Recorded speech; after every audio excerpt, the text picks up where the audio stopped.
final hour, we're going to be diving into my new book, Act Like a Success, Think Like a Success. The key to success is making the most out of life with something that you already have.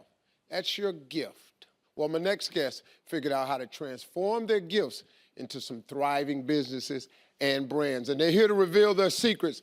First, you know him as a designer, a TV personality, an author, and a brand. Please welcome Nate Berkus. Hey,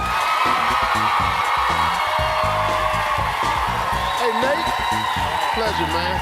Right on. Thank you very much. Well, you know, my next guest as a real housewife of New York City. What you might not know is that she is the brains behind the fashion lines of Sean Puffy Combs, Jennifer Lopez, and Beyonce. And now she has her own successful line. It's called Yummie. Say hello to Heather Thomson. Hey, girl, what's happening? How you feeling? What you did? Well, finally, she was a stay-at-home mom of 2.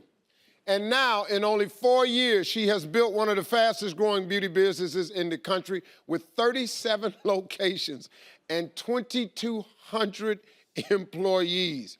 Please welcome the founder of DryBar, Alli Webb. Hi, Alli. How you doing? Thank you very much. Well, that's pretty good, huh? Nice lineup. That's how you get it done. You know, folks, I tell everybody, success really starts with the gift. It is the single thing that you do the absolute best with the least amount of effort.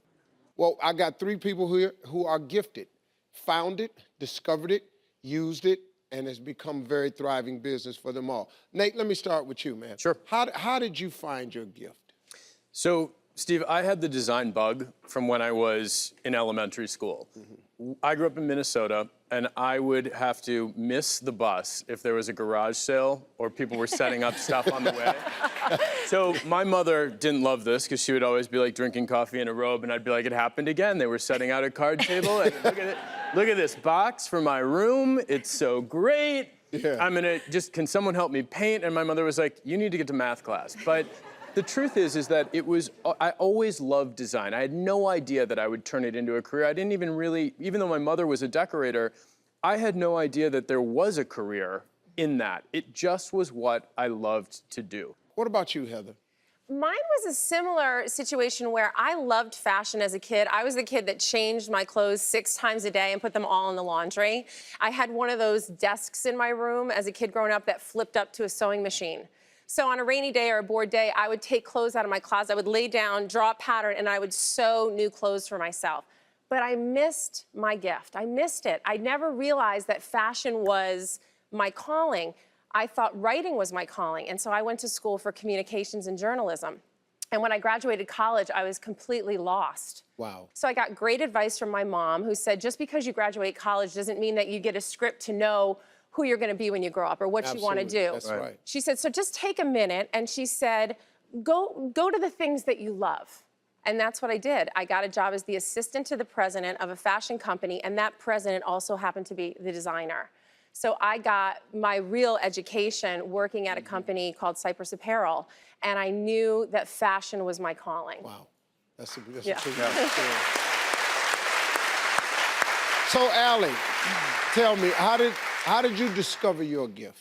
Well, since the time I was a little girl, I mean, similar to these guys, when I was like 6 and 7 years old, I used to make my mom blow dry my hair, which, by the way, she's not a hairstylist, and I love her, but she wasn't very good at it. And I always have naturally really curly, frizzy hair, but when she would blow out my hair, I felt great, and I just felt better, and I would leave it for a couple days, and I was happy as could be. And so that's when the kind of the seed, I think, was planted for me. And then, I took the plunge, I went to beauty school, and now, all these years later, I never would have imagined, but of course, looking back, that I would be in this business of just blow drying hair. You know what? I was just going to say, the one thing, I'm looking at your audience and I'm listening to both of these wildly successful, brilliant women. The one common thing that all 3 of us just said was mom. Yeah.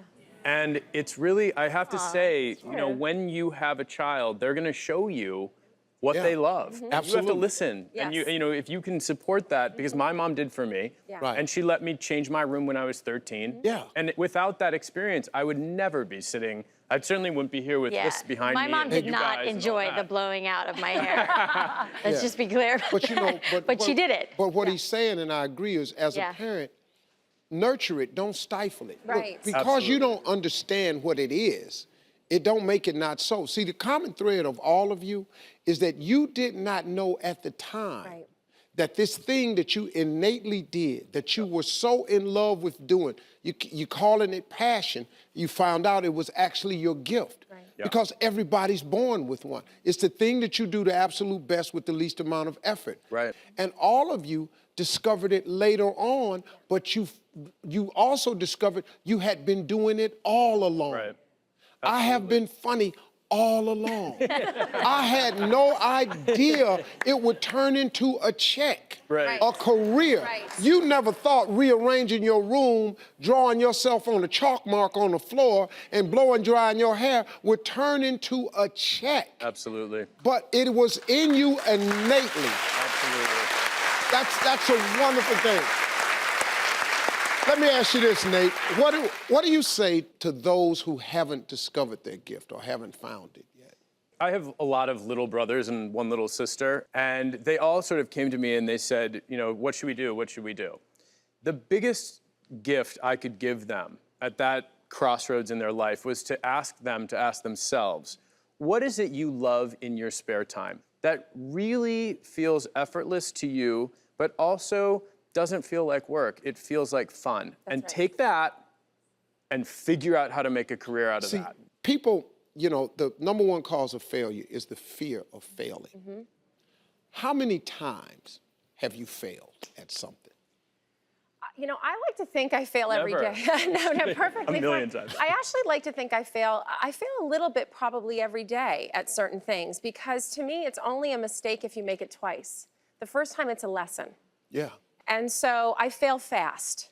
Yeah. I fail fast. I make the mistake. I accept the mistake. I embrace the mistake, and I learn from the mistake. And then it's not a mistake. Then it's a lesson. Alli, what about you? Yeah, for me, I think it was, you know, I had tried so many other careers and I tried so many other things that didn't work. But I think it was more about not you know, doing all of these different jobs and all these different careers and never finding the one that really worked for me. And those were, you know, I guess you could say those were failures. Even when we started DryBar, you know, everybody thought I was crazy. And, you know, really a lot of people didn't believe in it. And I think that there was a lot of risk associated with that where people thought this whole idea would fail. So I think that was, you know, a big risk for me. But I think it's, you know, my failures, you know, similar to you, there's been a lot, and there's been a lot of learnings over the last couple of years. You know, I'm listening to you three guys, and the reason I asked you because I'm familiar with your stories. And I thought it was great for the audience to hear these stories. And Nate, Heather, and Alli, they took different paths to discover their gifts. But how did they maximize them to turn them into very successful brands? Well, they're telling all when we come back, so stay with us.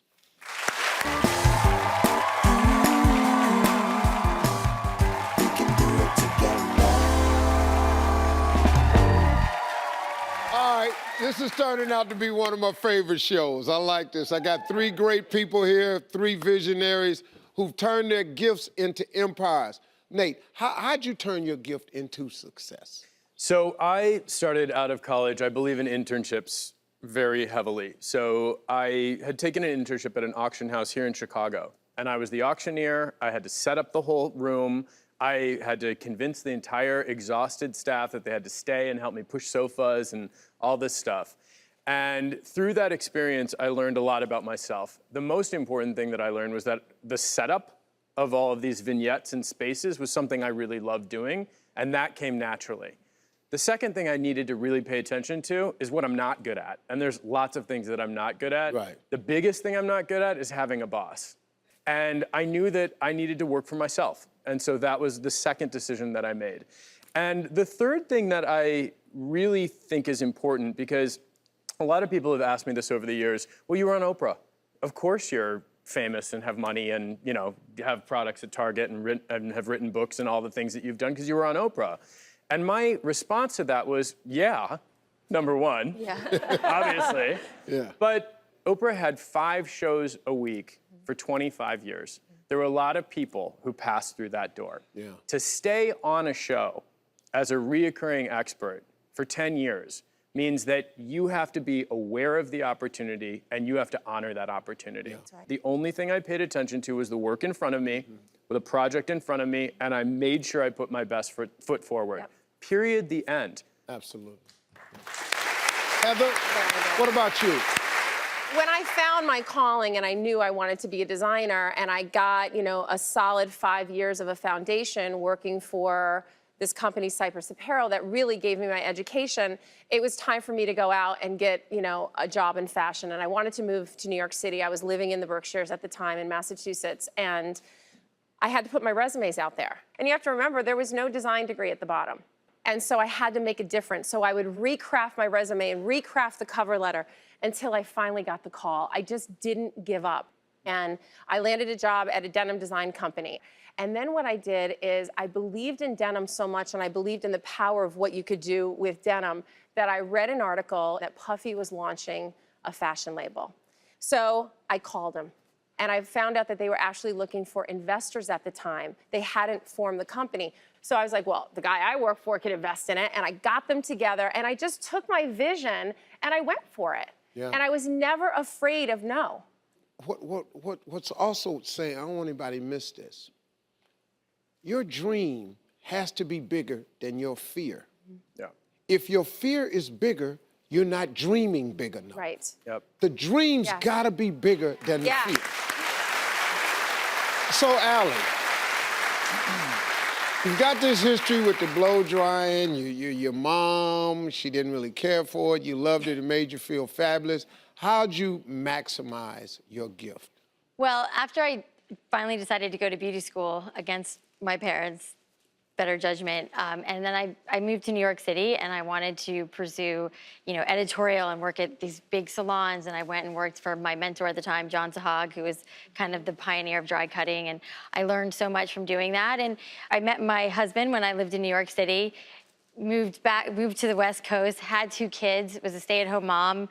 But after 5 years of that, I love my kids, but I just started to be like, God, I have got to start using my brain again. Like, I just felt like I couldn't go to the park another day. So I started a mobile blow dry business in LA, and I was running around town, blow drying all my mommy friends, and I was only charging $40, which to go to someone's home is really inexpensive, as you know. Yes, I do. And so this, my little business got really big, and didn't have enough time to do all these clients. And I would ask my clients, what do you do when I can't come to your home? And they're like, well, I either go to the discount chain with my big sunglasses on and hate the experience, or I go to, my cut and color salon where they charge me an arm and a leg for a blowout.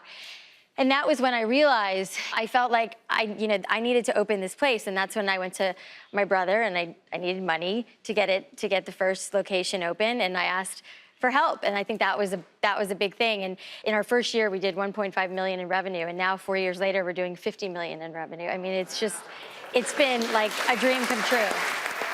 Okay, I'm gonna ask all 3 of you this right here. Give me this. Give me one of your favorite tips for success. Get out of your own way. I mean, really, I know the bills are coming and the mortgage is due and all this stuff, and we all live with lots of pressures and different things going on, but the bottom line is you can approach anything in life from fear or from abundance. So just get out of your own way, because it is scary. You will fail spectacularly, as we've all done. Yes.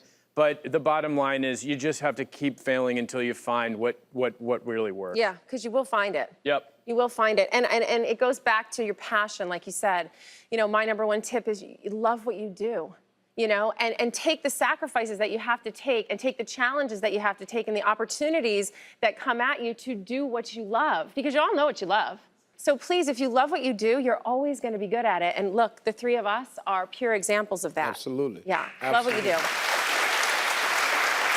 Alli?